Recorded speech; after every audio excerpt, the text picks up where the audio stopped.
Buenas tardes, jóvenes. Pues vamos a continuar con nuestra clase de Derecho de las Obligaciones. Pero antes de iniciar esta segunda clase vamos a dar un recuento del inicio de la clase o del final de la clase anterior para que podamos entender o comprender un poco de lo que va a tratar nuestra clase del día de hoy. Al final de la clase anterior hablábamos de las fuentes de las obligaciones y decíamos que estas fuentes de las obligaciones eran 6 y que estas 6 se componían principalmente por la ley y que la ley la íbamos a entender como aquel cuerpo de leyes que va a regular la celebración de un acto jurídico del cual van a derivar las obligaciones o la obligación en la que se vincula una parte acreedora y una parte deudora, o bien una parte conocida como sujeto activo y como sujeto pasivo. Y decíamos que nuestra figura de obligaciones, la ley que va a regular este concepto de obligaciones y sus elementos, lo vamos a contener o lo vamos a encontrar localizado y específico en nuestro Código Civil vigente en el estado de Guerrero. Y continuamos la clase anterior explicando una de sus segundas fuentes de las obligaciones, que era el contrato. Porque decíamos que es ley, contrato, delito, cuasi contrato, cuasi delito y sobre todo que en estos 5 fuentes de la obligación va a participar la voluntad unilateral de las partes que intervienen en la celebración del vínculo de la relación jurídica de la obligación. Y entonces comentábamos que el contrato era la principal fuente de las relaciones de las obligaciones porque estaba constituido en él el negocio jurídico, porque ese negocio jurídico se iba a conocer como el cauce de la obligación entre dos sujetos partícipe de este vínculo, de esta relación jurídica. Y hablábamos también del que íbamos a retomar lo que era contrato, lo que era su concepto, los elementos esenciales, los elementos accidentales, que actualmente conocemos como elementos esenciales y elementos de validez.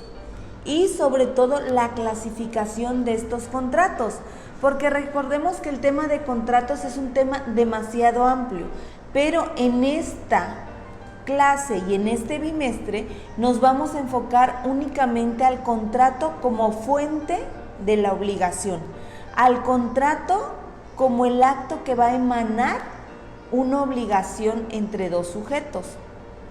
Es distinto a que veamos una materia completamente de contratos y veamos el elemento de cada uno de los contratos y localicemos obviamente los elementos en un documento físico y en un documento en el que ya van a participar las partes, en un documento en el que va a celebrarse ante un fedatario público. Eso sería ya otra situación. Entonces, vamos a especificar que el concepto de contrato lo vamos a entender como el acuerdo entre dos o más personas para producir obligaciones. Pero no olvidemos ni dejemos de lado que este acuerdo entre dos o más personas tiene que ser un acuerdo en el cual tiene que participar el consentimiento del sujeto o de los sujetos que participen en una relación jurídica derivada de un contrato. Y después hablábamos de los elementos esenciales del mismo contrato. Y decíamos que los elementos esenciales del contrato no eran más que 4, que los definíamos como los sujetos, el consentimiento, el objeto y la forma. Y hablando de sujetos, lo principal o el principal de los requisitos es que tenga la capacidad para emitir el consentimiento, la capacidad de ejercicio de poder ser partícipe de la celebración de un acto jurídico. Entendiéndose que tendría que ser primeramente mayor de edad para poder participar, para poder ser parte en un litigio, en un proceso judicial.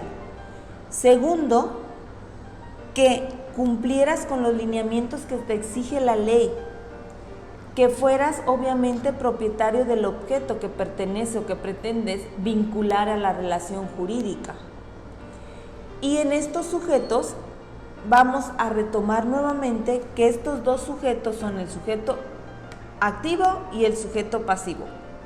El sujeto activo, que lo vamos a conocer como el acreedor, y el sujeto pasivo, que lo vamos a distinguir como el deudor.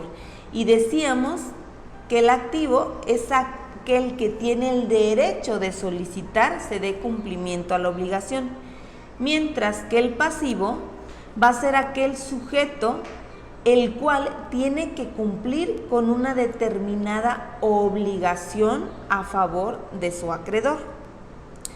Continuando con esto, vamos a tomar el consentimiento y decimos que el consentimiento es fundamental que exista. ¿Por qué? Porque coinciden las voluntades de los sujetos. Y es decir, que este consentimiento sobre todo no produzca error, dolo, intimidación y lesión.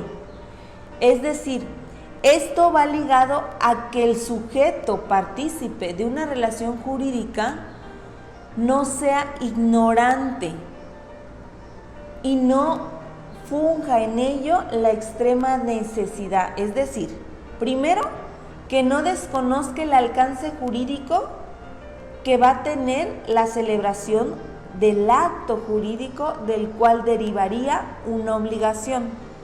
Y segundo, la necesidad extrema del sujeto la vamos a entender como esa necesidad en demasía del sujeto para que éste no se aproveche de la necesidad extrema del sujeto pasivo.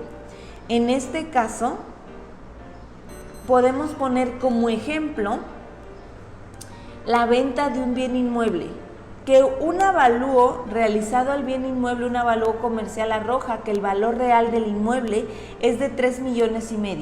Sin embargo, tiene suma necesidad y extrema necesidad y suma urgencia de venderlo, porque tiene algún compromiso del cual se va a hacer valer con lo que obtenga o se va a deshacer de un patrimonio para poder obtener el recurso necesario para poder dar cumplimiento a otra obligación o a lo mejor a una situación personal que tenga el sujeto pasivo.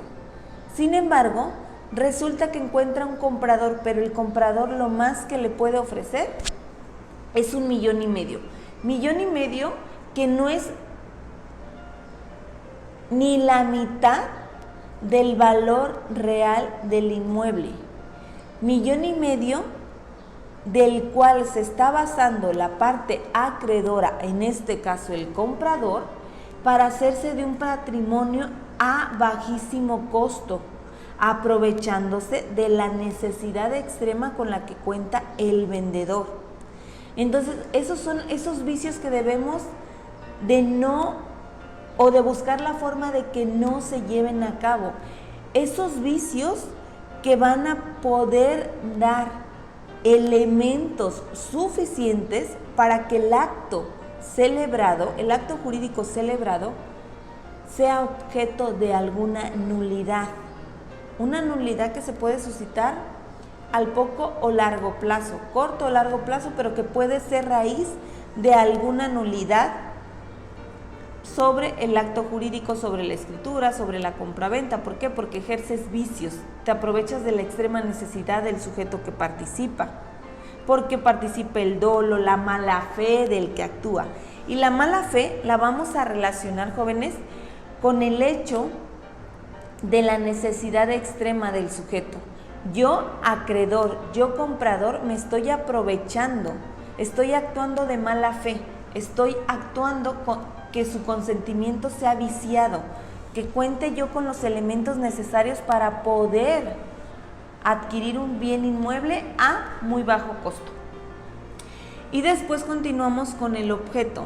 Y el objeto no es más que otra cosa que el bien mueble o inmueble, objeto de la celebración del acto jurídico del cual derive alguna obligación, sea física y jurídicamente posible.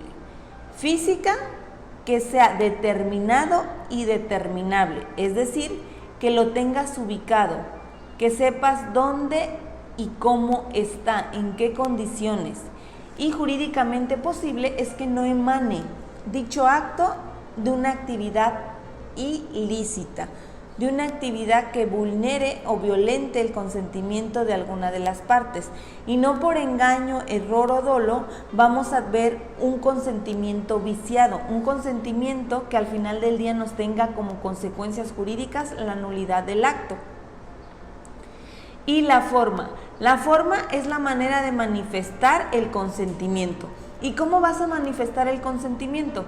El consentimiento lo manifiestas de acuerdo a las necesidades y a las posibilidades que vas a hacer o que vas a llevar a cabo la celebración de tu acto jurídico.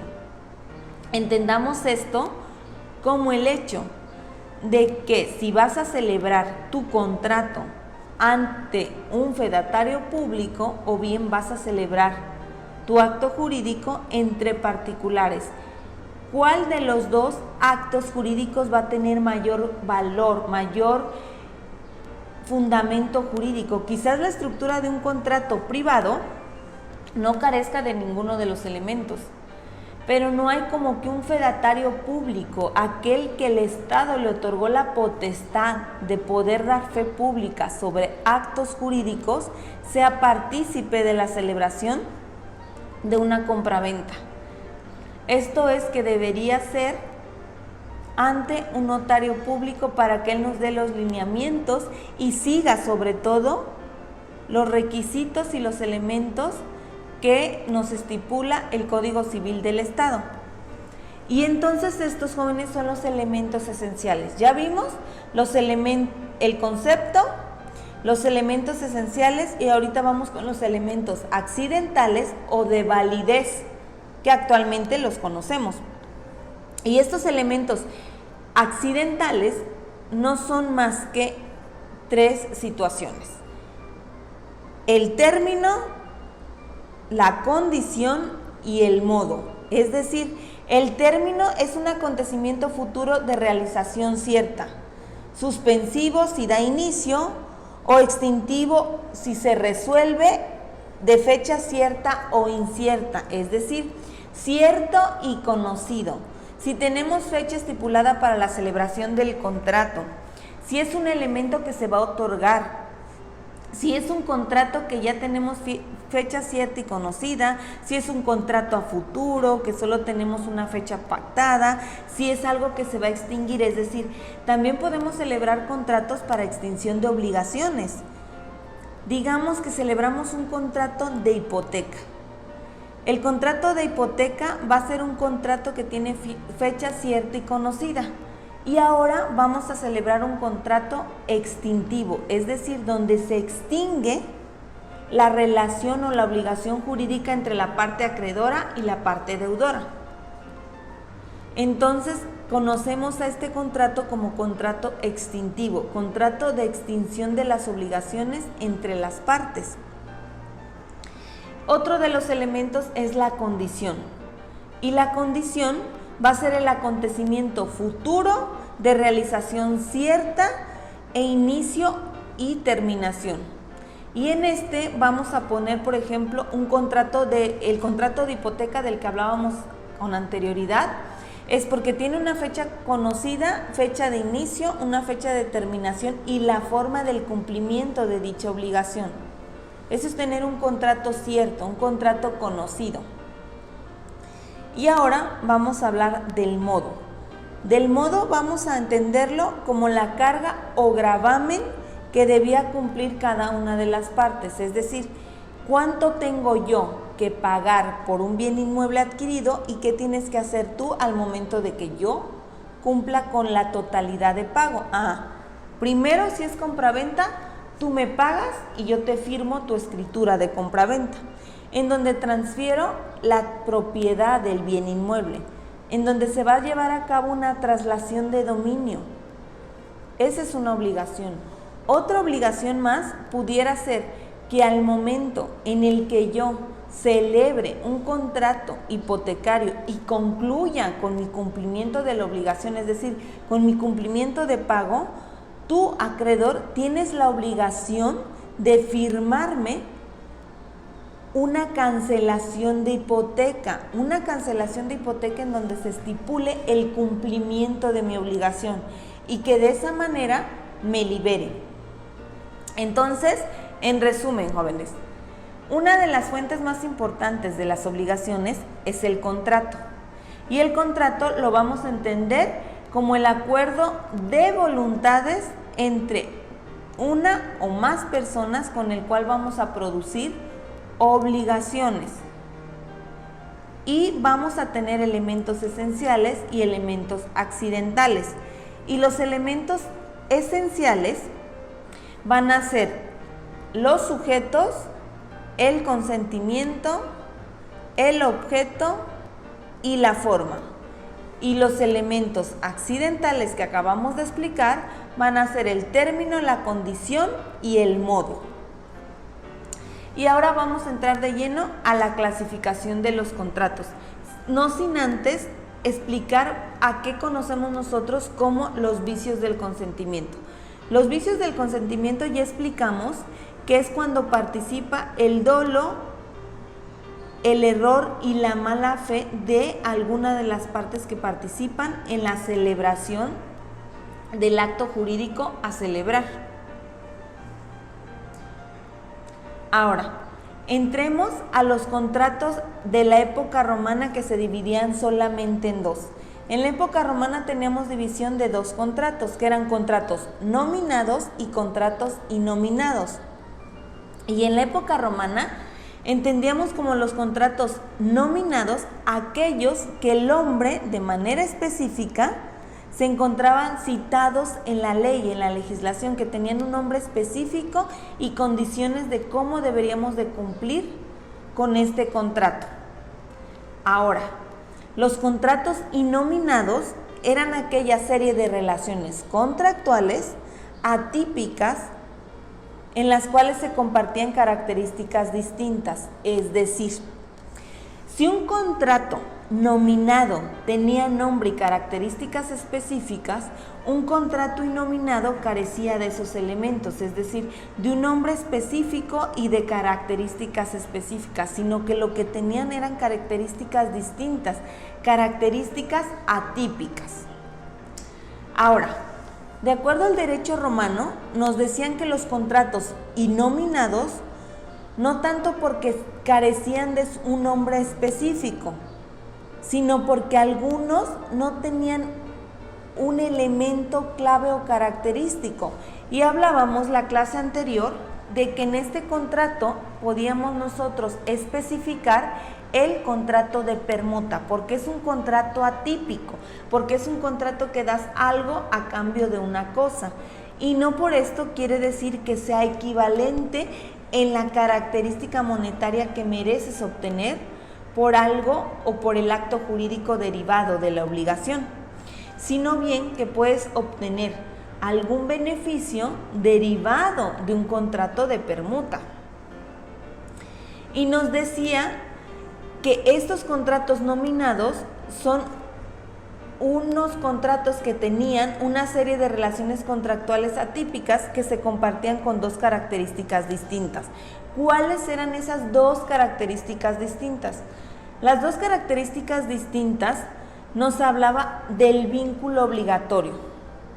Y jóvenes, surgía cuando una de las partes haya entregado a otra una cosa y esta otra realizado a favor de cualquier otra alguna actividad o servicio. Es lo que comentábamos. lo que decíamos permuta. Yo te entregué a lo mejor el que tú utilices un bien inmueble en el cual yo pudiera obtener alguna renta, un bien inmueble en el cual por las condiciones en las que se encontrare fuera acreedor a una buena renta. Pero resulta que no me vas a pagar en cantidad líquida. Lo que tú vas a hacer es proporcionarme algún servicio o bien proporcionarme buenas condiciones para mi inmueble. Entendiéndose eso, que si tú no me pagas renta, el beneficio que yo voy a obtener es que esa renta se traduzca a que mantengas en buenas condiciones y habitable el bien inmueble que ocupas.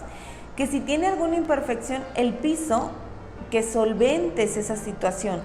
Que si la pintura está desgastada, que pintes el bien inmueble. Que si el baño sufre algún deterioro, alguno de los elementos con los que cuenta el baño, tú tienes la obligación de repararlos, de hacer cualquier reparación que necesite el bien inmueble. Obviamente, en esto sí tenemos que ser muy claros o muy específicos en el sentido de que dichas modificaciones no sean modificaciones excesivas, modificaciones que causen en un determinado momento un deterioro para el sujeto, un deterioro para esta persona que está siendo objeto de una obligación o relación jurídica, un deterioro en su patrimonio de manera monetaria, que afecte de manera directa. Hablemos, por ejemplo, del colocar piso a toda la propiedad, de que la losa sufra algún daño o que la estructura del inmueble sufra algún daño y que yo tenga que reparar ese bien inmueble porque tenemos un contrato de permuta. Entonces son condiciones extremas que quizás no pueden apoyarnos o favorecer la condición en la cual se desarrolla un contrato de permuta. Otros de los elementos, el segundo de los elementos nos dice que todas ellas fueron protegidas por una acción común denominada actio praescriptis verbis, con la parte que hubiese cumplido su prestación podría exigir a la otra el cumplimiento de la suya.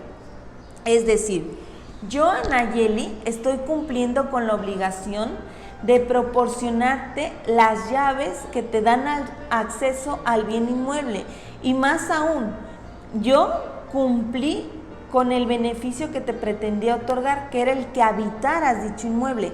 Tú te encuentras habitándolo, entonces yo tengo derecho a exigirte que si el piso tiene algún desperfecto, lo tengas que corregir. ¿Por qué? Porque es parte de ese contrato de permuta. Y entonces estos son los dos contratos que manejaba el derecho romano, recopilando. El contrato es la relación o vínculo jurídico que existe entre dos o más personas, que cuenta con elementos esenciales y elementos accidentales. Que esos elementos esenciales son los sujetos, el consentimiento, el objeto y la forma. Los accidentales es el modo. Los accidentales van a ser el modo, el motivo, es lo que yo les decía, el cómo, cuándo y por qué, es decir, el término, la condición y el modo, jóvenes. Y entonces decimos que los nominados, que entrábamos a la clasificación de los contratos. Y los contratos, hablamos que en derecho romano se dividían en dos, nominados e innominados. Nominados iban a ser aquellos contratos que tenían nombre y características específicas propias. Y nominados, aquellos contratos que carecían de nombre o denominación y requisitos generales propios, pero que no por ello no eran de cabal cumplimiento, y un ejemplo de esto nos ponían la permuta, y que esta permuta contaba con dos elementos o dos requisitos para poderse cumplir. Uno de ellos era el vínculo obligatorio y el segundo era la exigencia del cumplimiento de ese vínculo, de esa obligación. Ese es el derecho romano. Ahora bien, Vamos a hablar actualmente cómo clasificamos nuestros contratos nominados e innominados. Y en este momento vamos a entrar al estudio de los contratos nominados. Y decimos que esos contratos nominados son verbales, escritos, reales y consensuales. Ahora, verbales van a ser aquellos contratos que no tienen forma, que no cumplen con las formalidades.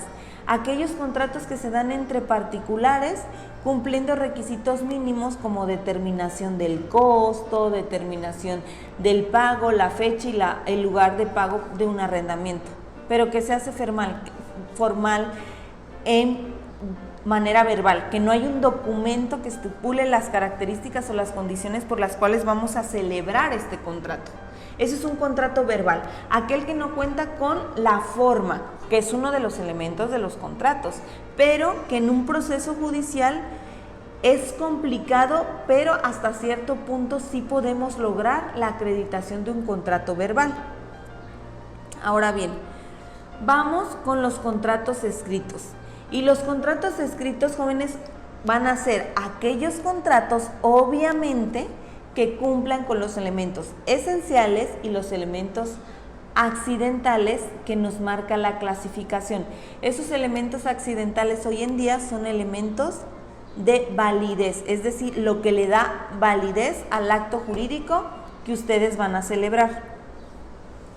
Y ahora vamos con los contratos reales. ¿Qué son y cuáles son los contratos reales? Los contratos reales, jóvenes, es el contrato de mutuo, de comodato, de depósito y de prenda. ¿Por qué son contratos reales? Son contratos reales hasta cierto punto porque yo tengo pleno conocimiento de la existencia del objeto del cual me voy a valer para poder dar cumplimiento a una obligación y de la cual yo, acreedor, voy a tener los elementos para exigir el cumplimiento de esa obligación. Y por último, vamos a tener en nuestros contratos nominados los contratos consensuales. Los contratos consensuales van a ser la compra-venta, el arrendamiento y el mandato. ¿Por qué creemos que participan en contratos consensuales estos tres que acabamos de determinar? ¿Por qué la compraventa? ¿Por qué el arrendamiento y por qué el mandato? Es muy claro, jóvenes, porque recordemos que son consensuales, es decir, hay un consenso para poder llevar a la culminación o celebración del acto jurídico celebrado. Entendiendo con esto que antes de la celebración del contrato consensual hubo ya pláticas en las cuales le dieron forma y fondo a un contrato que se va a redactar y que al momento de darle lectura estamos viendo que este contrato cumple con todos los elementos, con todas las condiciones que la ley nos está solicitando para su validez. Es consensual porque participa en consenso las partes que intervienen en la celebración del acto jurídico del cual emanan la obligación o las obligaciones del sujeto o de los sujetos que participan en el acto jurídico que se pretende celebrar.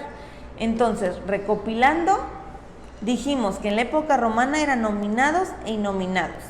Y actualmente, en los nominados, nosotros tenemos una clasificación de 4, que son verbales, escritos, reales y consensuales, y que ya explicamos cada uno de estos en qué consiste y cuáles son los ejemplos que tenemos que tener de cada uno de estos.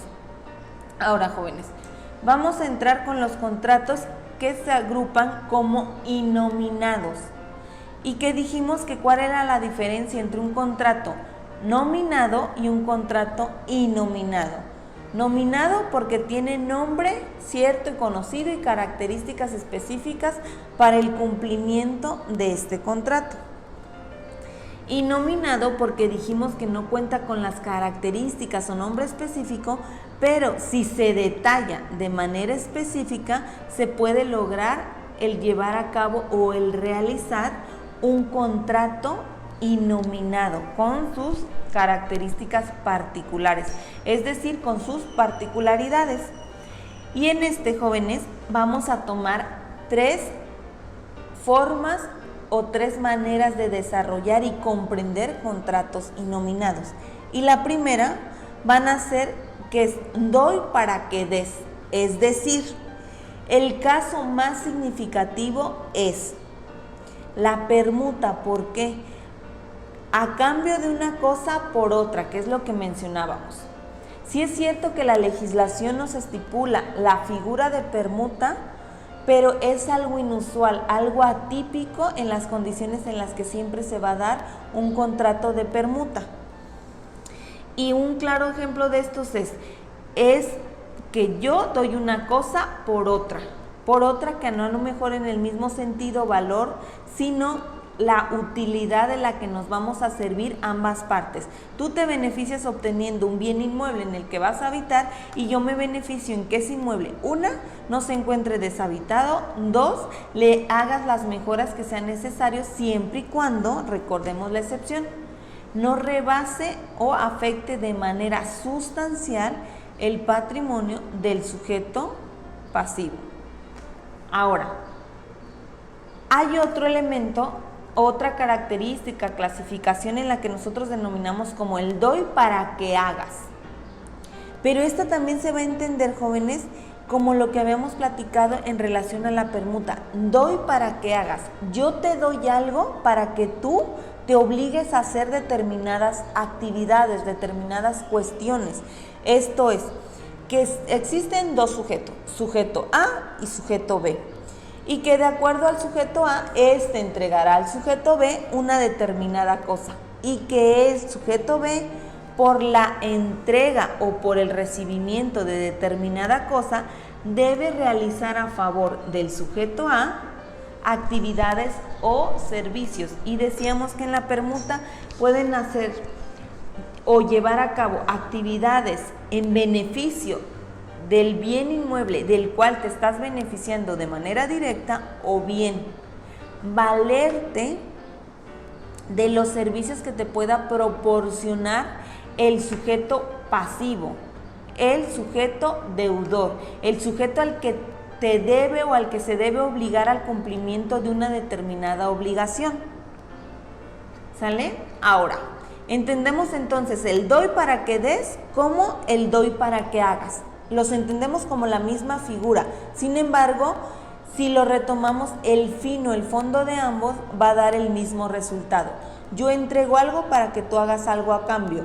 Yo doy algo para que tú des algo a cambio. Ahora, nos vamos con otro de los rubros de la clasificación de los contratos innominados y vamos a encontrar el ejemplo de hago para que des.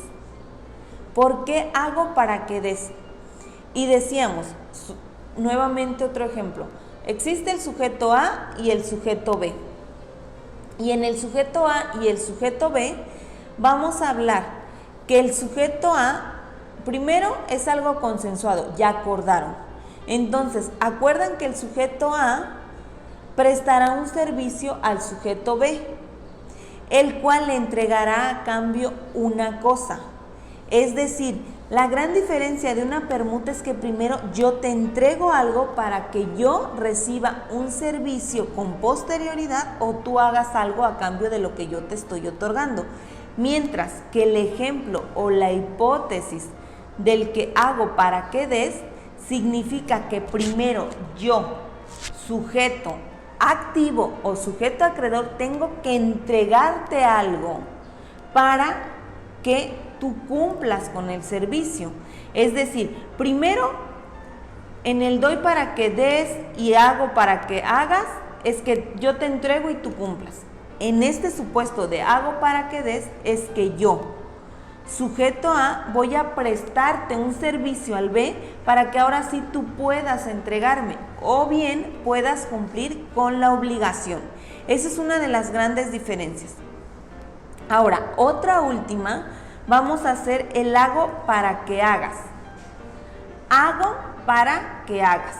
Y este de hago para que hagas es que en la última hipótesis planteada vamos a ver que existe sujeto A y sujeto B, y que este sujeto A y sujeto B acuerdan cambios de servicio. Es decir, no me obligo a entregarte nada ni a que tú hagas algo, sino que de manera consensuada determinamos que vamos a celebrar un acto jurídico del cual van a emanar prestaciones de servicio mutuos, prestaciones de las cuales nos vamos a ver beneficiados de manera directa ambas partes al momento de la celebración del acto jurídico, no antes ni después. Entonces, jóvenes, en resumen, vamos a ver que los contratos nominados dijimos que son 4. Verbales, escritos, reales y consensuales. Mientras que los contratos innominados se clasificaban en 3 y dijimos que el primero de los supuestos tenía 2 ejemplos. Uno, que dispone o que se entiende de acuerdo a la doctrina y a la costumbre que hemos realizado, es el que doy para que des, pero se complementa también con el elemento de que doy para que hagas. Y dijimos que era en el entendido de que yo entrego algo para que tú prestes un servicio posterior o cumplas con la obligación en la cual se ligó o se llevó a cabo la relación jurídica. Otro más, dijimos que era el ejemplo de hago para que des, es decir, que yo presto o llevo a cabo el cumplimiento de la prestación de un servicio determinado para que tú, sujeto A, cumplas con entregarme algo a cambio por ese servicio obtenido o por ese servicio ya llevado a cabo, ya celebrado. Y por último, hablábamos de la hipótesis de hago para que hagas, es decir, hago para que hagas. Los dos de manera consensual platicamos y determinamos que lo que tenemos que hacer o lo que tenemos que llevar a cabo es la celebración de un acto jurídico o de un servicio para que de ahí se derive el cumplimiento total, benéfico de la celebración del acto jurídico, del cual obviamente va a emanar una obligación, del cual sin duda alguna se va a determinar el cumplimiento, la celebración de un acto jurídico del cual emane una obligación en la que van a participar 2 sujetos. Ahora bien, jóvenes, vamos a hacer un resumen de la clase del día de hoy. Nada más de forma general, vimos lo que era un contrato como fuente de las obligaciones, los elementos esenciales del contrato, que son 4, sujetos, consentimiento, objeto y forma, accidentales, que es modo, dijimos que era modo, condición y término, y los vicios del contrato, así como la clasificación del derecho romano, que eran contratos nominados e innominados, contratos que no cuentan con nombre ni generalidad particular, y también hablamos de la clasificación actual que tenemos de los contratos nominados e innominados, y dijimos que actualmente los contratos nominados son verbales, escritos, reales y consensuales, y los contratos innominados, que es el doy para que des o doy para que hagas, y bien hago para que des y hago para que hagas. Bueno, jóvenes, por el día de hoy va a ser todo, y para la siguiente clase vamos a entrar de lleno a la clasificación de los principales contratos innominados que de acuerdo a nuestra legislación se encuentran vigentes y que son los que más llevamos o celebramos como actos jurídicos derivados de obligaciones entre sujeto activo y sujeto pasivo. Nos vemos la próxima clase.